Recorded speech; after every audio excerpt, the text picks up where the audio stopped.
Hey everyone, thanks for stopping by. My name is Bradley. This is my channel, Triple Ink. If you are a new visitor, how's it going? Hope your day is going great. And if you are a returning subscriber, it is nice to see you back. So let's get down to business straight away. This is my favorite tobacco fragrances list. Man, I've been waiting for this one for a long time. Tobacco is one of my favorite notes that is used in perfumery and in fragrances. Now, if you're like me, you're thinking about, tobacco, smoking cigarettes, like how is that supposed to smell good, you know? They use tobacco in these fragrances right here to make them smell manly, really dark, and smoky at the same time. We all know fragrance heads just go crazy over the note of tobacco because it's very unique and just really enhances any fragrance and gives it depth. So that is what I'm going to be doing with this video. I will be delivering some bombshells. Now, all of these that I will show you are from my collection, except for one which I will mention at the very beginning. And all of these, like I said, use the note of tobacco or just have a tobacco type of a feel to my nose. And like I said, all of these are just my personal favorites. I have not smelled every tobacco fragrance out in the world, but these are just some of the ones that I have known to come and love. And I hope that these will inspire you to go out and smell them and maybe try them for yourself. And maybe you might end up loving one of these and owning it. I'm gonna start off with a niche tobacco fragrance that I don't actually own anything of. I have smelled it and I do love it, and I will be getting a decant of it very, very soon. This is Parfums de Marly Herod. This one is renowned around the fragrance community for being one of the best tobacco fragrances. It is tobacco blended beautifully with vanilla and sort of a peach cherry thing as well. Beautifully composed, great longevity from when I've been testing it, and a very nice smell. Cannot wait to get my hands on that one. So let's kick off this list with this beast right here. This thing is untamed and uncut. This is 1821 Man-Made Sweet Tobacco Spirits, one of the longest fragrance names I have ever heard of. Also, if we're talking about long, this thing has one of the best longevity I've ever used in a fragrance ever. This thing has lasted me one time over 2 days on my skin, on my hand, through showers, hand washings and all. Ridiculous. But how does it smell? Honey explosion. Burnt honey mixed with a beautiful tobacco and vanilla. Even though tobacco is not listed in the note breakdown, it is on the name, and I do get a tobacco and vanilla feel from this along with the honey. Beautiful stuff, great for the winter time in my opinion. Like I said, I think this thing when I first got it back in April wasn't very well known about. The hype train has since started up and rolled out of town. This thing has become very hyped, hard to find nowadays, but if you can still find a bottle of this, it's definitely worth it. Okay, now let's go with the fragrance that is a clone, a very cheap clone of Thierry Mugler Pure Havane. This is Insurrection Wild. Insurrection is a house that is really famous for doing fragrance clones. They did one of Aventus, they've done one of Spice Bomb, and now this is their shot at a Pure Havane clone, and it does a very good job of that. Tobacco, cherry in the opening. Smells like a rich Cuban cigar from a distance. Smells really good, and then as we all know, goes into that gorgeous French vanilla dry down. For the price you can get this at, it is very, very good. A steal, I would highly recommend it. Alright, coming up next, this is definitely one of the most mainstream and popular designer tobacco scents on the market. It is in fact the one from Dolce & Gabbana.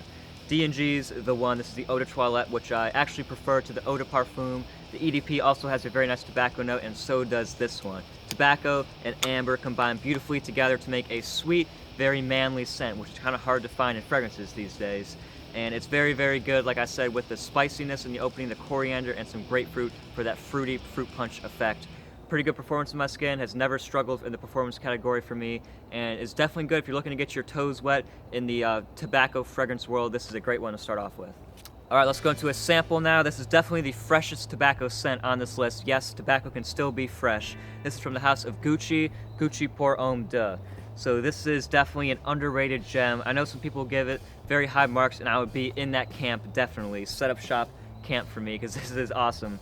Gucci Pour Homme 2 smells like green tea mixed with cinnamon, so it's a spicy green tea. Like, okay, that's pretty good. But it has tobacco. That's the wild card. Never saw it coming in this fragrance. When I smelled it for the first time, ooh, I love this stuff. It's fresh, yet it has a nice, manly, calming thing. The tea just really, ooh, puts you in that calming zone, like, gotta meditate.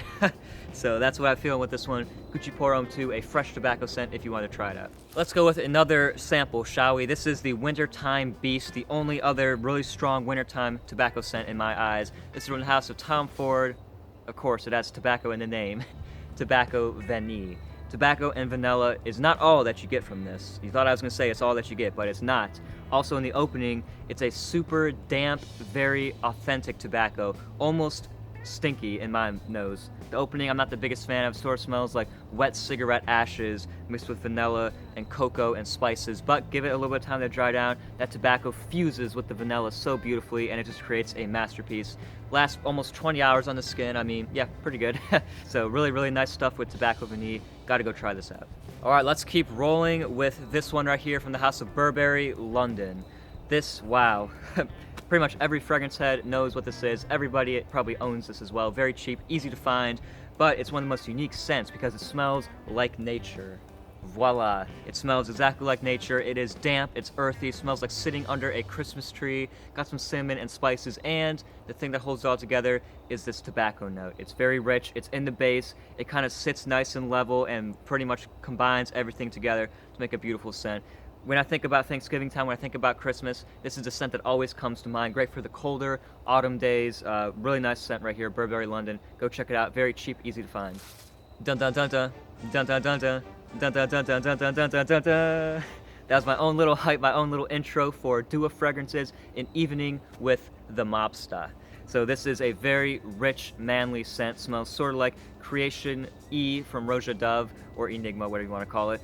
This is a beautiful clone of that because it just so much embodies that scent. It's a very boozy blast in the opening with that cognac note mixed with a kind of a woody vanilla and a spicy tobacco. That tobacco note really punches you in the mouth in a good way. Smells great. It's a wonderful formal wintertime offering in my opinion. Great performance as well. This is an extrait de parfum, by the way, so it lasts a long time, projects clear into tomorrow. If you want to see my first initial unboxing impressions video of that, I will link that video up there. Overall, I love this stuff, guys. Highly underrated. Go check out the house of Dua. It's a really very good. They make great fragrance clones. Oh wow, I've fallen so much in love with this fragrance right here. I actually wore it yesterday. Loved every second of it. It's from the house of Paco Rabanne, 1 Million Privé.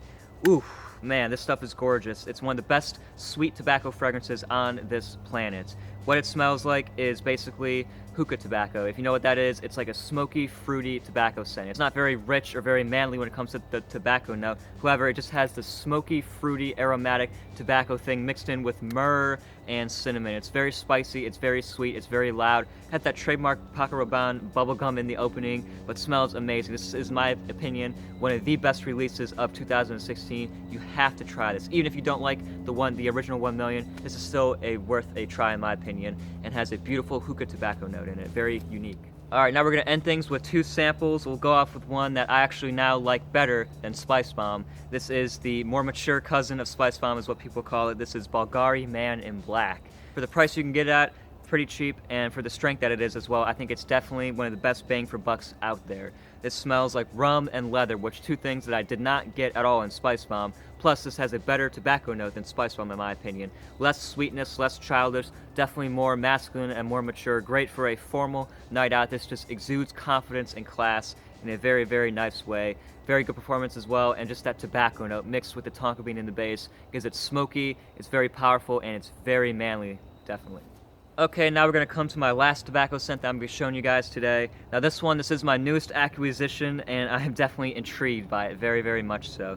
This is John Varvatos Dark Rebel. Just that name, it's really, really cool. This is a cool fragrance, if that makes sense. Whenever I smell this, it makes me want to put on a leather jacket, suit up, and ride a Harley Davidson. That's how this stuff is. This is like a Terminator in a bottle. Probably the most masculine scent I've ever put my nose on. It is very dark, it is very rebellious, it's very out there and different.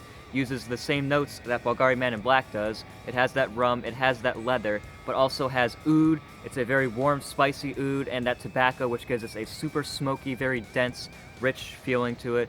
And I would even say that this reminds me of walking into like a shed filled with tobacco leaves that have been drying out for years. That's how this stuff smells. Definitely not appreciated by everybody, but I really like it. It's definitely out there, super crazy, and if you're into those types of fragrances, you gotta try this stuff out. So that will be it for me. Thank you very much for tuning in to this video. And let me just ask you a question. What are your favorite tobacco fragrances? Are there any that I missed? Let me know about them in the comment section down below. I'm always intrigued to figure out which tobacco scents you guys are digging so I can go out and try them out for myself. So that's going to be it for me. Have a nice day. See you later with another fragrance video. Peace out.